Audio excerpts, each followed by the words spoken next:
My HOA president secretly handed out keys to my private storage unit that 12 families had access without my knowledge. So, I did what any sane person would do. Broken bar, I sold every single item inside. And yes, it was completely within my legal rights. I can still picture Karen Mitchell's face when she realized what I'd done. But to truly understand how a quiet warehouse manager like me ended up being the most hated man in the neighborhood, we need to rewind 6 months. By the way, if you're watching this anywhere in the US, drop a comment. So something tells me your HOA probably has its own share of wild stories. I'm Marcus Thompson. After a decade of saving, I finally bought my dream home in Riverside Heights. As someone who manages a logistics warehouse, I know just how important storage space is. This house came with a spacious 200 square foot storage unit out back. It was perfect for my vintage collectibles hobby, or so I thought.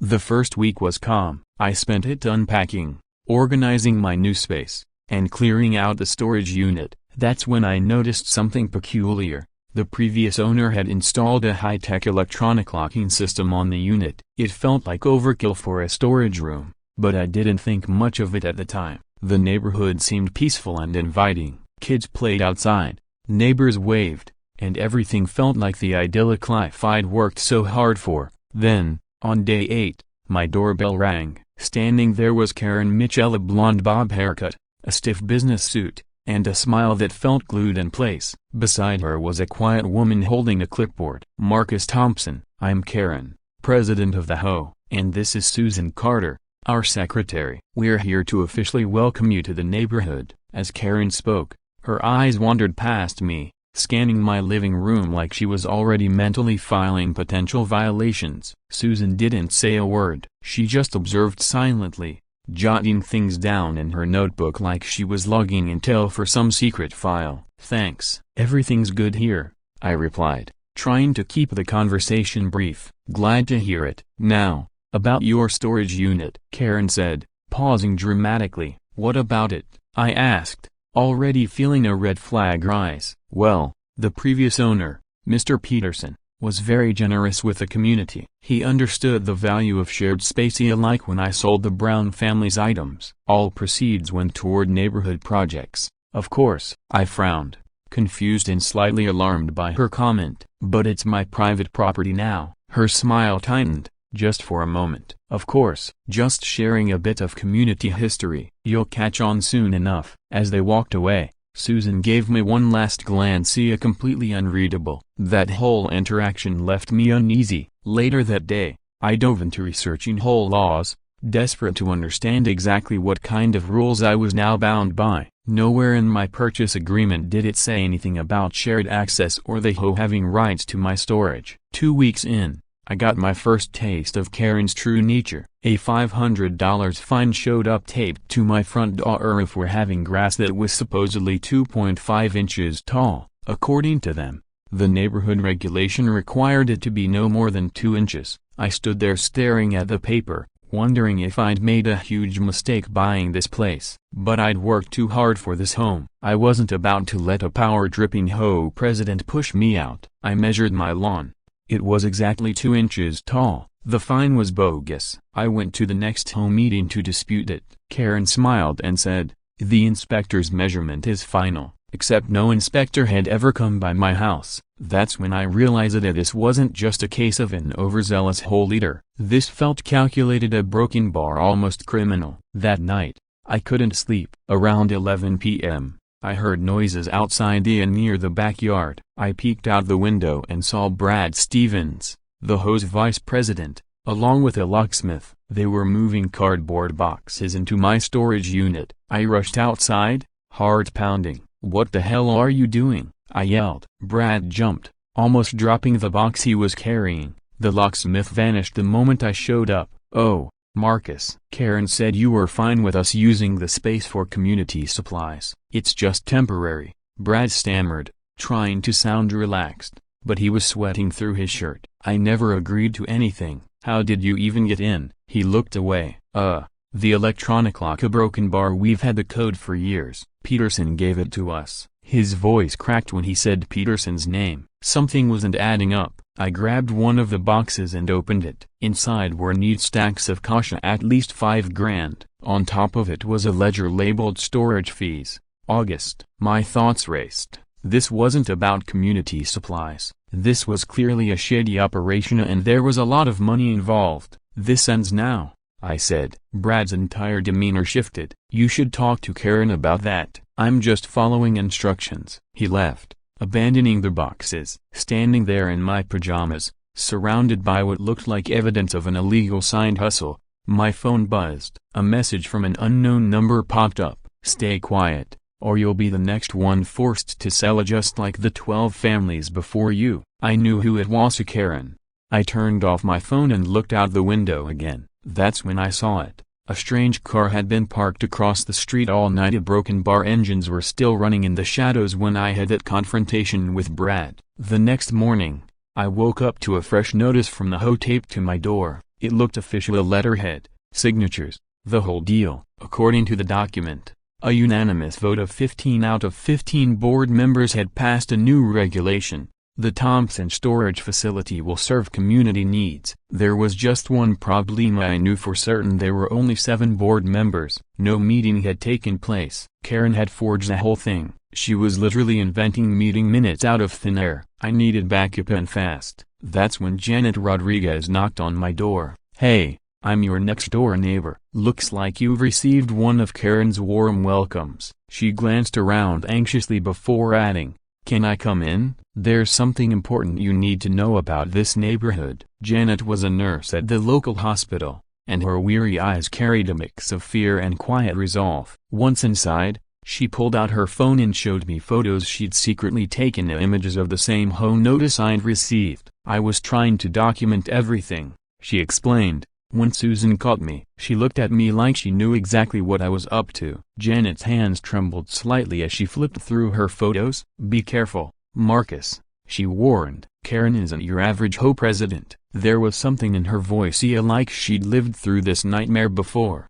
What do you mean? I asked, though I already had a sinking feeling I knew. Janet took a breath and showed me another photo. This one she called the Black Book, a ledger she'd seen briefly during a forced inspection of Karen's home. Inside were 12 entries of families who had sold their homes far below market value over the past 5 years. Each listing came with notes: tax issue resolved, affair photo secured, son's arrest record leveraged. It was like reading a blueprint for blackmail. My stomach churned. The Johnsons had lived on our street for over 2 decades as a forced out because of a forgotten tax error from 10 years ago. The Pattersons, their teenage son had a minor drug charge, which Karen used as leverage. The Washingtons, their rocky marriage became another bargaining chip. This is insane, I muttered, scrolling through the photos. She's running a neighborhood-wide extortion racket. Janet nodded solemnly. The Wilsons, they lost their 65-inch TV when they dared question a fine. Their daughter,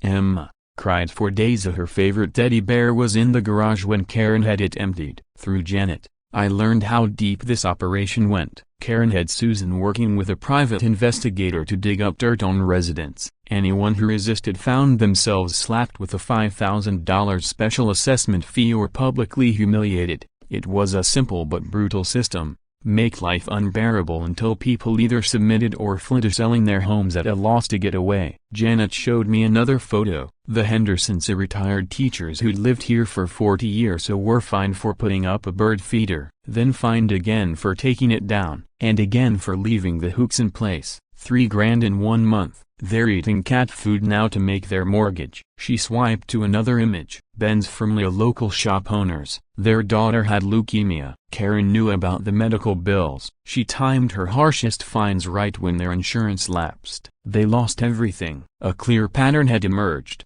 Karen wasn't just corrupt, she was methodically cruel, targeting residents at their weakest points. Why hasn't anyone gone to the police? I asked. Janet laughed darkly. With what evidence? Karen's too smart. Everything looks legal on the surface. The fines? Technically within HOA rules. The storage unit? Now officially approved by a board vote. Even if that vote never happened. Within 2 days of that bogus vote, A dozen families began hauling their stuff into my storage unit. I stood helplessly as my private property became a neighborhood dumping ground. Broken furniture, beat-up toys, old bicycles. It looked like a second-hand store had exploded inside. Tom Wilson trudged past with boxes, his daughter Emma trailing behind clutching a new teddy bear, her face still blotchy from crying. "I'm sorry," Tom said quietly. "Karen told us we'd be fined $5,000 for keeping unsightly items in our yard. We don't have a choice." I noticed Brad Stevens lingering nearby, watching as families moved in and out. When Emma burst into tears again asking about her old toys, I saw something flicker on Brad's face.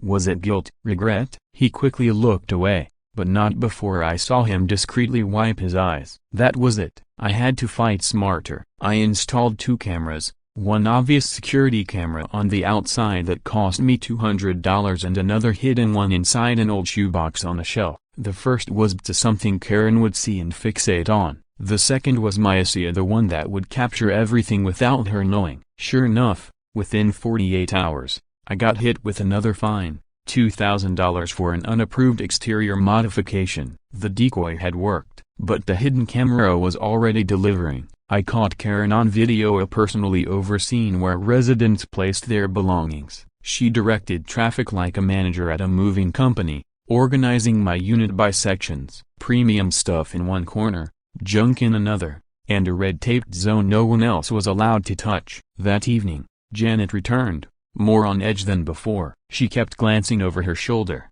whispering like the walls could hear us. "Marcus, a broken bar. There's more you need to know about Mr. Peterson." She hesitated. "He didn't die of a heart attack. He took his own life." The words hit like a punch to the gut. I felt a cold shiver crawl up my spine as I began to connect the dots. "He told me broken bar, check box number 17 in your storage unit, before Harold died. He tried to warn me about box 17, said it held proof of everything Karen had done. I'd been too afraid to open it until now." Janet's voice dropped to a near whisper. "And Marcus, a broken bar. I'm not the only one who knows about it. Someone else has been asking questions. Be careful." As she stepped back into the night, I saw her trembling, and not just from fear. There was something else behind her eyes, a heaviness, guilt, maybe, or a knowledge she hadn't shared yet. I filed it away. In this neighborhood, secrets seemed to grow like weeds. That night, just after midnight, a soft knock startled me. Through the peephole, I saw Barbara Peterson, Harold's widow, clutching a thick manila folder, tears streaming down her weathered face. "I'm sorry it's so late," she said, "but I can't carry this burden anymore." I let her in immediately, my mind already racing. Barbara had been staying with her daughter since Harold's death. For her to show up now meant this was serious. She lowered herself slowly onto the couch, every movement strained with grief and age. "I should have come forward sooner," she said, "but I was scared. Still am." "But what they're doing to you, Harold wouldn't have wanted that." She opened the folder with shaking hands. Inside were photographs of Karen accepting cash from contractors, financial ledgers revealing she'd siphoned off $30,000 a year from HOA funds, and then a broken bar note, handwritten, unmistakably Harold's. "Karen sold off my belongings through a phony auction to cover her personal debts. Made it look official. Kept the cash. I can't keep fighting. I'm too tired, too old, but someone needs to know the truth." The note was dated just 2 days before his death. I felt a wave of nausea reading it. This wasn't just about control. This was calculated fraud, organized theft layered beneath a Section 8 of HOA rules and bylaws. Barbara wiped her eyes and spoke softly. "Harold tried to resist. He refused to give Karen access to our storage unit. That's when she hit back and threatened to fine us $500,000 for a shed we built a decade ago. It was legal when we built it, but she retroactively applied new HOA rules and told him it was now a violation." Her voice cracked. "He was 82. He couldn't take the stress. Losing everything we'd worked for, a broken bar." She handed me another document, an email exchange printed out. "And there's something else. In Harold's last notes, he mentioned Margaret, Karen's sister. He said she was the real mastermind behind it all." "Margaret?" I asked, surprised. Barbara nodded grimly. "Harold said Margaret runs multiple HOAs in 5 states. Karen's just a pawn in a much larger game. He seemed in a broken bar terrified of her." As Barbara spoke, I noticed movement outside the window. That same unmarked car I'd seen before, engine idling, headlights off. Mrs. Peterson, a broken bar. Did anyone follow you here? She looked alarmed but shook her head. I don't think so. I was careful. Still, I walked her to her car, making sure she got in safely. The moment I stepped back inside, my phone buzzed. A blocked number. One message: don't dig too deep into Margaret M. Some stones are better left unturned. The timing wasn't a coincidence. Someone was watching and now they wanted me to know it. By morning, my worst suspicions were confirmed. At exactly 7 a.m., 2 uniformed police officers knocked on my door.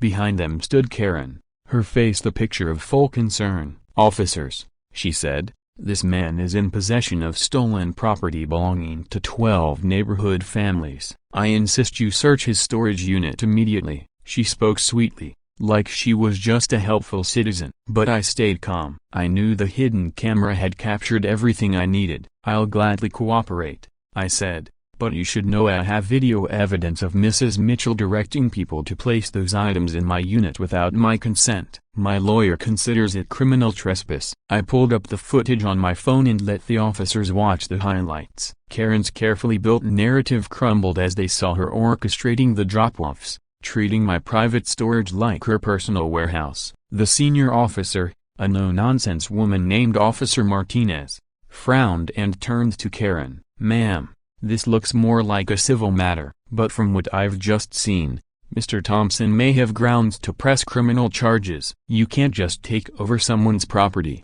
even as an HOA president." Karen's mask cracked, her face turned red. "This is absurd. I was helping the community. Those families needed a place for their things." Officer Martinez wasn't buying it. "Then the HOA should have rented storage space and not stolen access to his." As the officers walked off, warning us both to handle the situation legally, Karen leaned close, her voice a venomous whisper. "You have no idea what you're starting. Margaret won't be pleased." There it was again, Margaret. Every time her name came up, people grew pale, like they were talking about a ghost. That night, my motion alert system triggered. 2 figures were prowling around my storage unit, tools in hand, trying to force the lock. They weren't even subtle about it. I dialed 911 as I watched the break-in unfold through the hidden camera. Every angle, every detail, their faces, their license plate, crystal clear. From the shadows near my storage unit, I heard them talking to 2 masked men, voices tense with urgency. "Karen said it's in section 17. We have to get it before he finds it," one said. "I don't like this, man. What if we get caught?"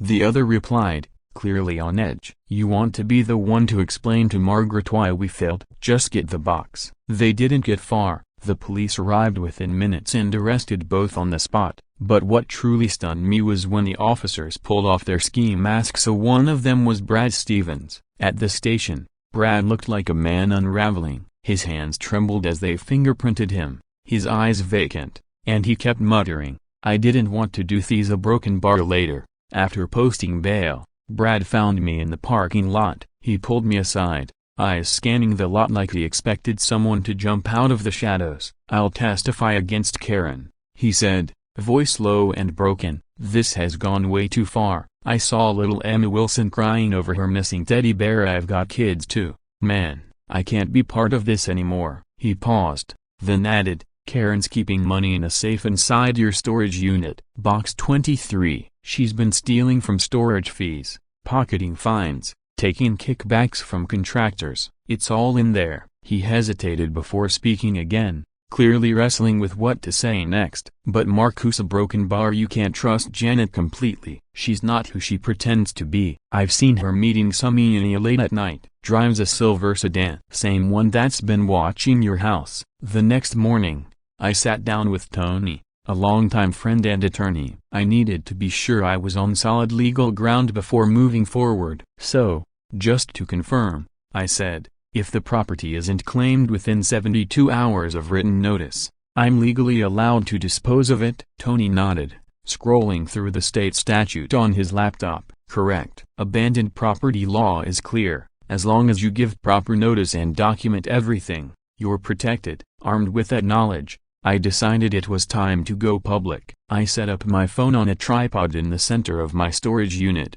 Surrounded by the clutter Karen had stuffed inside, I positioned the lighting to show just how chaotic it had become. I hit record. Hello, Riverside Heights. I'm standing inside my personal storage unit, one that's been illegally taken over by our HOA president, Karen Mitchell. Behind me are the possessions of 12 families forced to store their things here under threat and coercion. I held up a copy of the official notice. You have 72 hours to reclaim your items. After that, I'll be holding a charity auction, and every cent will go to victims of HOA abuse. I've consulted with legal counsel. This is 100% legal. I uploaded the video to our neighborhood's private social media page.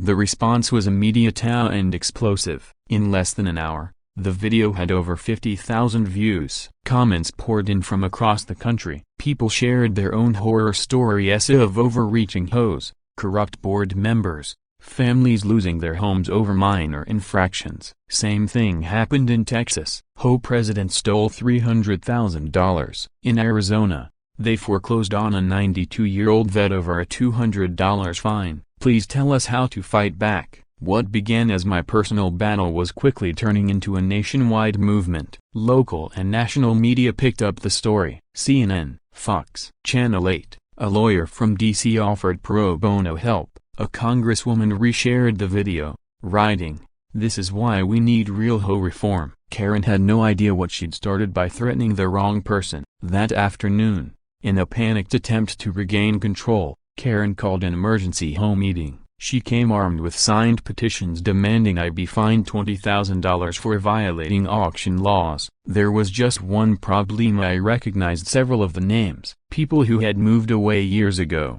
Karen was faking documents. I forwarded everything to the FBI using the contact Barbara Peterson had given me. They'd apparently been building a case against Karen for months. They just needed a spark. I'd handed them a wildfire. That evening, Brad came to my door again, looking even worse than before. "I need to talk," he said, almost begging. I let him in, though every instinct told me not to. He collapsed onto the couch like someone carrying the weight of the world. "I saw Emma Wilson today," he began, his voice breaking. She was hugging this ragged old teddy bear she found at a thrift store, pretending it was hers. Her mom couldn't afford to buy the real one back after Karen auctioned off their stuff. He buried his face in his hands. "I have a daughter, Emma's a broken bar. I can't do this anymore." He looked up at me, eyes rimmed red. "The safe in your unit, it's real. Box 23, tucked behind that old refrigerator. Karen keeps 50 grand in there, calls it her emergency fund, but it's pure theft from everyone." As the 72-hour deadline ticked closer, something heartbreaking unfolded. The 12 families who'd been bullied into storing their belongings with Karen, they wanted their things back badly. But Karen wasn't done. She issued a new threat. Anyone who reclaimed their items would be fined $10,000 for violating the community storage agreement. Tom Wilson came to my door, his shoulders slumped in defeat. "I want to get Emma's toys back," he said. "But I can't risk 10 grand. Karen knows about my wife's medical bills. She'll ruin us." One by one, families faced the same agonizing choice: get their lives back or lose everything. More families approached me with the same heartbreaking dilemma. They were caught between losing cherished belongings forever or risking financial ruin. Karen had engineered the perfect catch-22, holding their memories hostage under threat of punishing fines. At the same time, Janet's behavior had grown increasingly erratic. She began showing up at strange hours, always glancing over her shoulder and probing me with questions about the auction money. Then one night, during a casual conversation, she slipped. "My grandmother used to work in real estate," she said, then quickly added, never mind. I filed that detail away. Everyone in this neighborhood was connected to something deeper, something darker. To escalate the pressure, I went live again, this time from my living room. "Update on the storage situation,"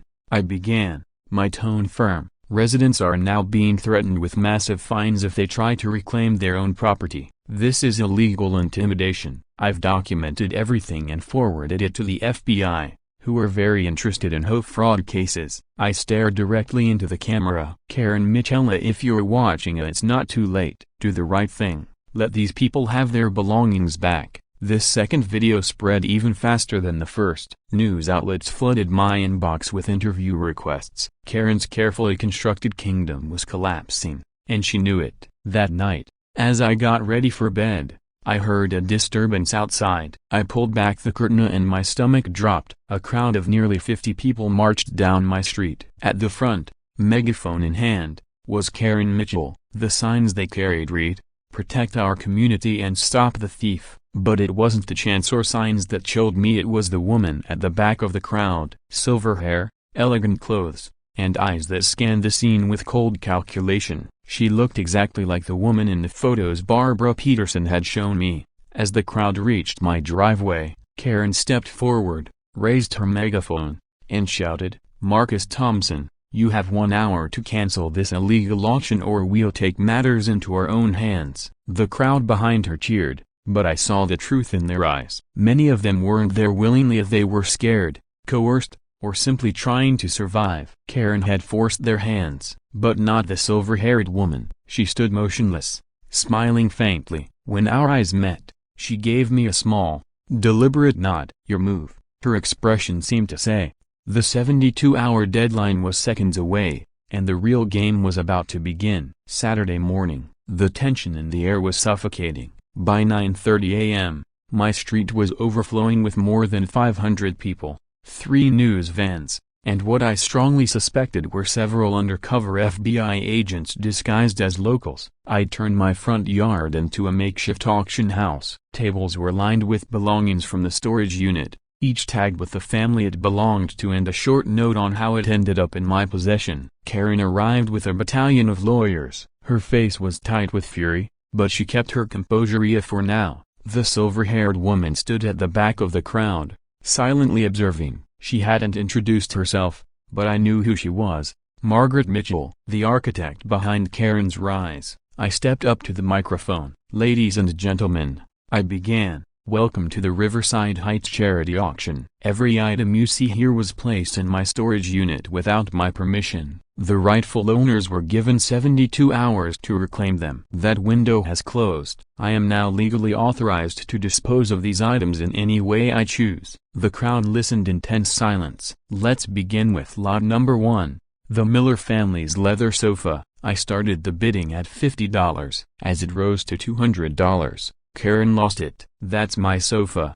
she shrieked, forcing her way through the crowd. In her frenzy, she knocked over a news camera and lost one of her designer heels. People gasped. A few laughed. The camera turned toward her, catching the meltdown in full view. "Then where's your proof of ownership?" I asked calmly. Karen froze. She couldn't claim it without admitting to the illegal storage scam. "Sold it for $300 to the gentleman in the blue shirt," I announced. The crowd erupted in applause. It's about time someone stood up to her.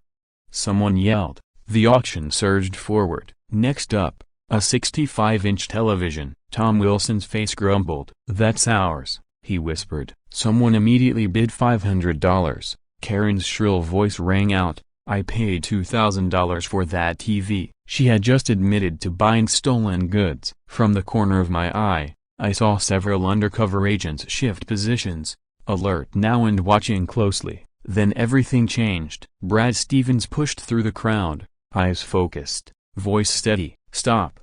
he shouted. "That golf club say to Karen made me hide it. It belongs to Dr. Patterson. She sold his stuff after hitting him with fake fines. I helped her. I'm sorry. I'm so sorry." The crowd fell silent. Mrs. Patterson burst into tears. "That was my late husband's. He saved for years to buy it." An elderly man stepped forward, shaking. "They removed my wife's wheelchair and because it was unsightly.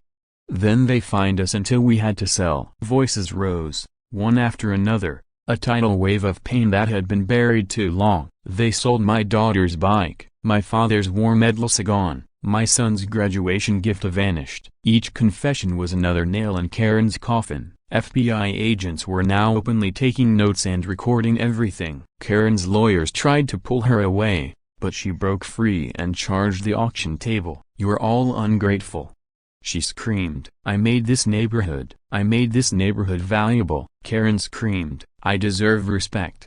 But her tantrum was drowned by what came next.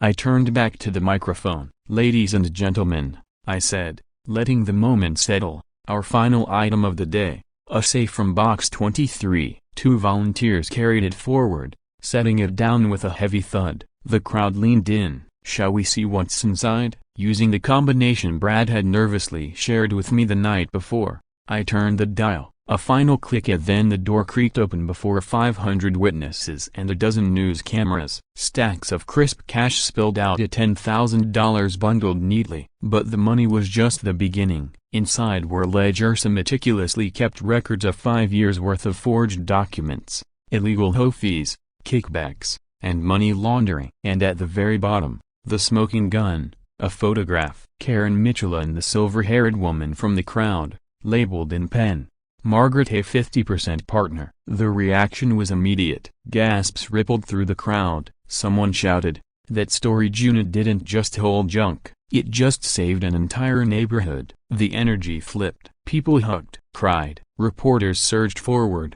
A local news anchor began narrating the moment live. The Wilsons found their daughter Emma's original teddy bear smudged but intact and bought it back for $20. I made sure no one outbid them. And then came justice. Karen tried to slip away through the chaos, but the FBI agents weren't just watching anymore. "Karen Mitchell, you are under arrest for fraud, extortion, and racketeering," said Agent Martinez, stepping forward with a badge held high. I blinked in disbelief. The same Officer Martinez who'd first come to my door. Turns out she'd been FBI undercover the entire time. As they cuffed her, Karen turned and locked eyes with me, fury radiating from every pore. "Brad, you traitorous snake!" she screamed. "You'll pay for this." But then her eyes scanned the crowd and found the silver-haired woman. Her voice trembled now. "Margaret won't let this stand. She'll destroy all of you." The crowd turned as Margaret began walking toward us, her heels clicking softly on the pavement. She looked like royalty surveying a ruined kingdom. And behind me, Janet went stiff, pale as a ghost. Margaret stepped in front of the crowd, her posture regal, her gaze sharp. "Well," she said, her voice carrying effortlessly despite no microphone, "this is certainly not how I expected today to go." She glanced at Karen being hauled away in cuffs. "Sister dear, you always were too emotional for this line of work." Murmur surged through the crowd. "A sister?" Then Margaret turned to me. Her smile was refined but deadly. "Mr. Thompson," she said, "you've caused quite a stir. I must admit I'm impressed. Not many people dismantle one of my operations so thoroughly."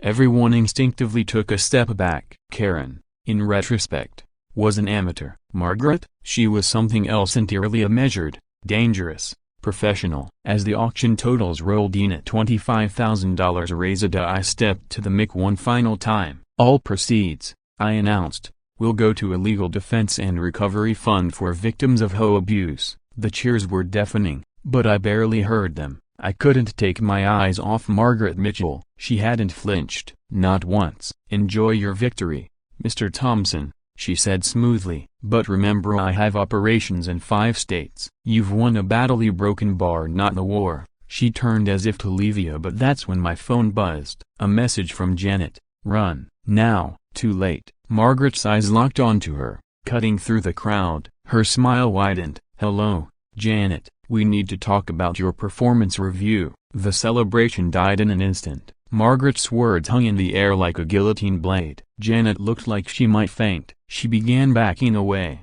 step by trembling step. I stepped up to the mic again. "Everyone, please stay calm. The auction is now concluded. Thank you all for coming." But the crowd wasn't leaving. They sensed it. Something else was unfolding, and they wanted to see how it ended. Margaret walked forward, a broken bar. Margaret walked toward me with calm, deliberate steps, her designer heels clicking like a metronome of dread. "Mr. Thompson," she said smoothly, "you've been quite thorough. Exposed my sister's little side hustle, got the FBI involved, even cracked the safe." "Bravo." She tilted her head slightly. "But tell me, did you really believe Karen was smart enough to run all this on her own?" I kept my voice steady, even as my heart tried to punch its way out of my chest. "Mrs. Mitchell, whatever business you think you have here, I suggest you take it up with the FBI." She laughed, a cold, cutting sound that made the crowd instinctively take a step back. "Oh, The FBI? She said. They'll find everything in perfect order. You see, unlike my overly emotional sister, I don't leave evidence. Karen was always the weak link. Too greedy, too obvious, too human. She glanced toward the spot where Karen had been taken away. I've spent 20 years building this network, she continued, voice rising just enough to be heard by everyone. Home management companies in 5 states. On paper, we're perfectly legitimate. We help maintain property values. If that means a few people can't afford to stay, well, that's just economics. Her casual disregard for human lives made my skin crawl. But then I noticed Agent Martinez, still nearby. She had her phone raised, recording every word. You're admitting to running a criminal enterprise? I asked, keeping my tone light, trying to keep her talking. Margaret's smile didn't waver. Am I? Or am I just a businesswoman who invests in neighborhood management? Everything I do is within the letter of the law, Karen. Well, sometimes her enthusiasm outpaced her authority. That's why she's in handcuffs, and I'm not. She turned her attention to Janet, who was now frozen against a parked car, looking like a deer in headlights. Janet, dear, Margaret said, her tone sweet and venomous at once. 3 years of pretending to be a nurse, befriending targets, gathering intel. You've been invaluable, but falling for the mark? That wasn't in your contract. The crowd gasped. My stomach dropped. Janet, the one who warned me, the one who showed me the black book. She had been working for Margaret all along? I didn't mean for it to happen, Janet said, her voice trembling. She looked at me, eyes wet with tears. It was just a job at first. Get close to the new guy. Find weaknesses Margaret could exploit. But Marcus, a broken bar, you were different. Her voice cracked. When you stood up to Karen, when you protected the Wilsons, when you fought for every a broken bar. I'd never seen anyone do that before. Margaret rolled her eyes. Spare us the romance novel, Janet. You were paid to do a job. Though I'll admit you played your part well. Showing him the black book? Brilliant. Just enough bait to take down Karen and keep the larger operation untouched. It all clicked into place. Janet's conveniently timed warnings, her access, her knowledge, all scripted. But why? I asked Margaret. Why let me take Karen down if she was part of your operation? Margaret's expression hardened. Because she was becoming a liability. Sloppy, greedy. The FBI was sniffing around already. Better to sacrifice one piece and preserve the rest of the board. You did me a favor, Mr. Thompson. Karen's arrest will make headlines. Everyone will think justice was served while my real business continues unnoticed. She pulled out her phone and showed me a mop of red pins marking 43 locations across 5 states. Each one is an HOA company, she said. We slowly, legally, push out the wrong residents and make space for better ones. It's gentrification, a broken bar with a personal touch.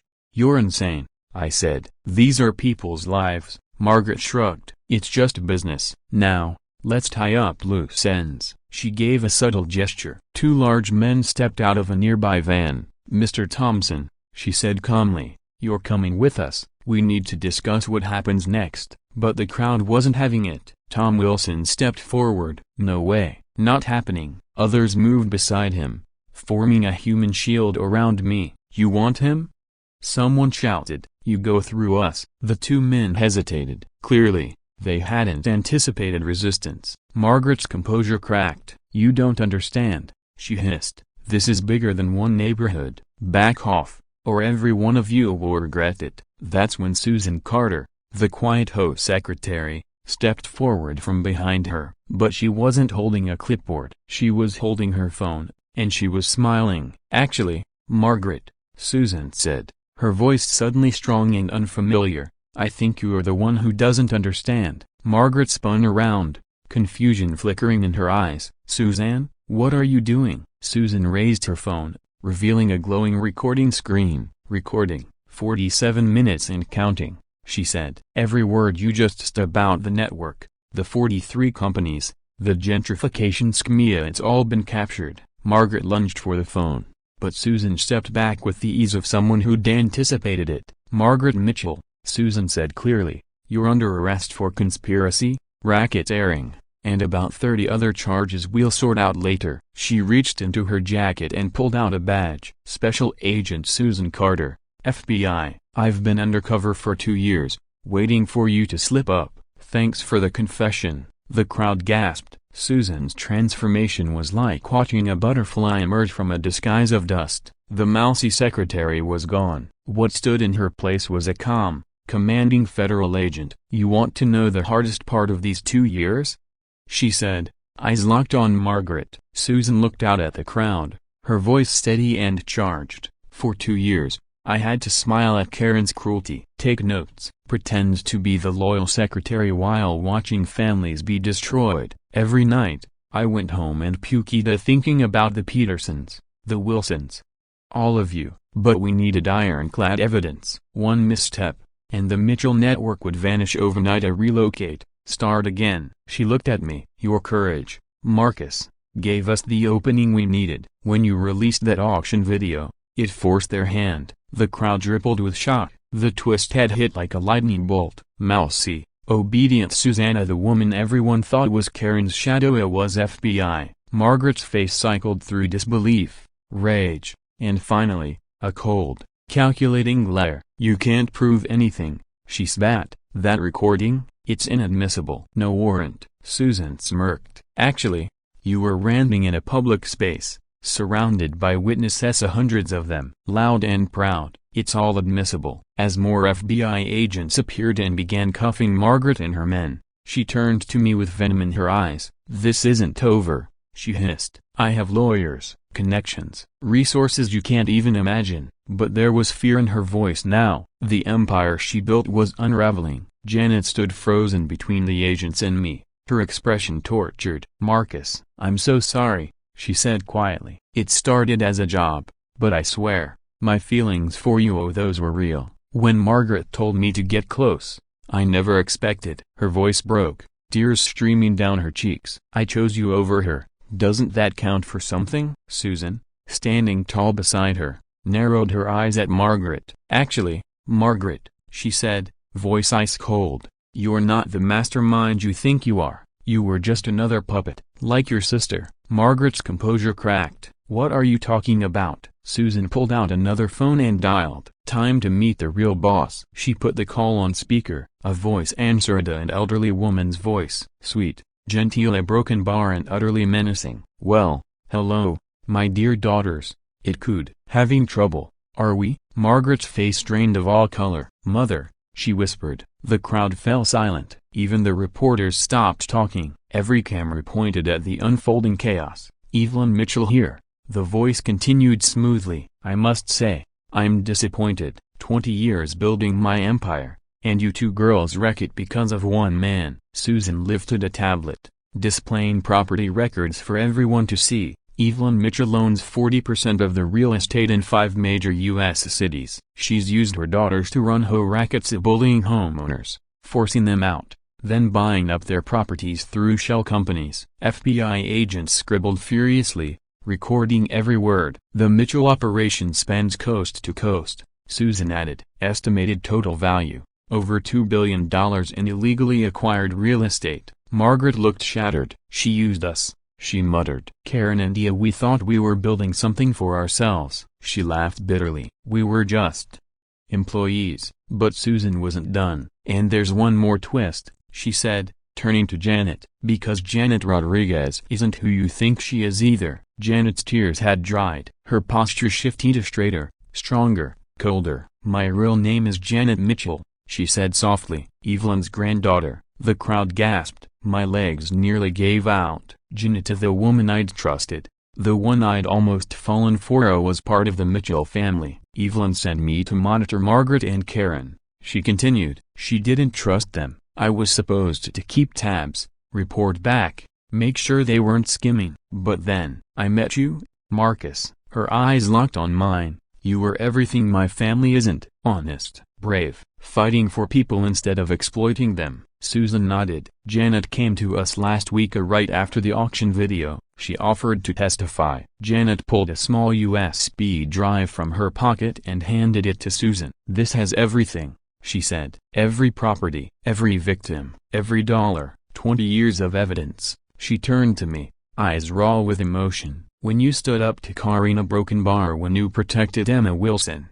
When you risked everything, you made me believe people like you still exist. That I could be someone else. I chose you. I chose what's right." On the phone, Evelyn let out a dry, menacing laugh. "Ungrateful child. You'll regret this betrayal." Susan didn't flinch. She gave a quick signal to her team. "Evelyn Mitchell, we're tracing your call now. Your empire is finished." Evelyn snarled, her voice turning venomous. "You think you've won? I own judges, politicians, police chiefs." "You'll never." The line cut off. "She's in Florida," Susan said calmly. "Our team is already on the ground." She tapped her tablet again. "Evelyn's network has destroyed over 12,000 families across the nation. Average loss per family? Over $200,000. We're talking teachers, nurses, veterans and retirees, ordinary Americans who just wanted to live in peace." The crowd was silent. Faces were pale, eyes glistened. Everything was out in the open, and for the first time in years, maybe ever, justice was finally catching up to the Mitchells. She specifically targeted neighborhoods with elderly residents and minorities,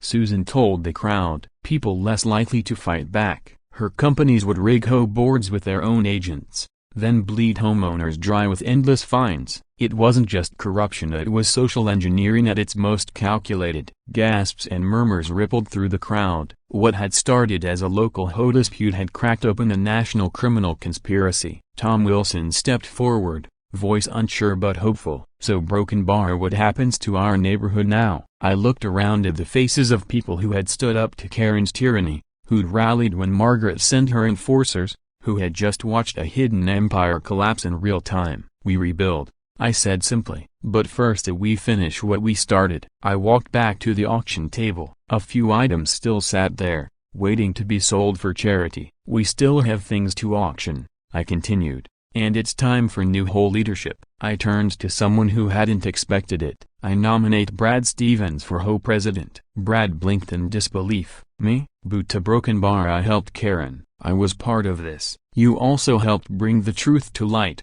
I said. "You testified. You owned your mistakes." "That takes courage. Everyone deserves a second chance if they're willing to change." The crowd was quiet. Then Tom Wilson spoke again. "I second the nomination." Brad messed up but he stood up when it counted. A vote was taken right then and there. Unanimous. 200 voices in agreement. Brad Stevens was the new HOA president. His first official act: all fines issued in the last 5 years avoid, all seized property returned, and from now on, this HOA will run with full transparency. Applause broke out across the crowd. The final auction items raised another $15,000 for the community. As the sun dipped behind the rooftops, Susan came to me one last time. "The Mitchell operation is being dismantled across the country. Hundreds of families will finally get justice because of what started here." She paused, then added, "Janet's testimony has been vital. She'll likely avoid prison for cooperating. Boot to Broken Bar. She's going to need protection. The Mitchells don't forgive betrayal." I glanced toward Janet, standing a few feet away, alone, watching the neighborhood she'd helped free. Despite everything of the deception, the lies, I saw the woman who had chosen to do the right thing when it mattered. "She'll have it," I said. 1 year later, I stood in the middle of a brand new community park built with funds from that fateful auction. Kids played on new equipment, families laughed and shared picnics. A plaque near the entrance read, "Dedicated to those who stand up to injustice." Brad turned out to be an exceptional HOA president. He introduced term limits, made meetings public, and ran everything with integrity. The Wilsons still lived next door. Emma not only got her teddy bear back, as she started a neighborhood toy exchange program. Karen Mitchell was serving 5 years in federal prison. She sent me one letter: "Thank you for freeing me from my mother's control. For the first time in 20 years,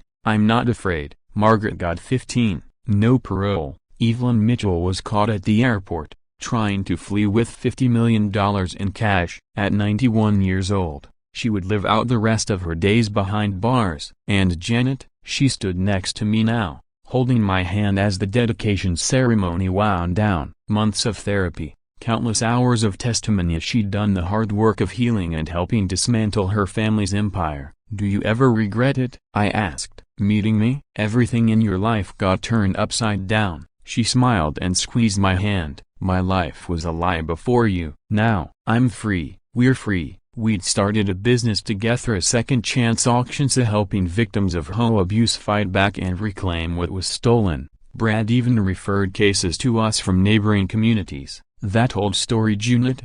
It's now my office. The scene of the crime turned into a center for justice. As the last of the crowd dispersed, I got a text from Susan, now back in D.C. on her regular FBI beat. Final count: 437 families got their homes back. $15 billion in property returned to rightful owners. All because one guy didn't let them steal his storage unit. Not bad, Thompson. I looked around at my neighbors, my community, my chosen family. Sometimes, standing up to injustice feels impossible. The system seems too big, too powerful, too rigged. But sometimes, all it takes is one person saying no to start an avalanche. And sometimes, a storage unit auction can change everything, from victim to auctioneer. I said aloud to the crowd still lingering nearby. That's how you turn storage into justice. Then I smiled. Remember Thieso when and HOA oversteps. When anyone abuses power, you don't have to take it. Stand up, speak out, and if you have to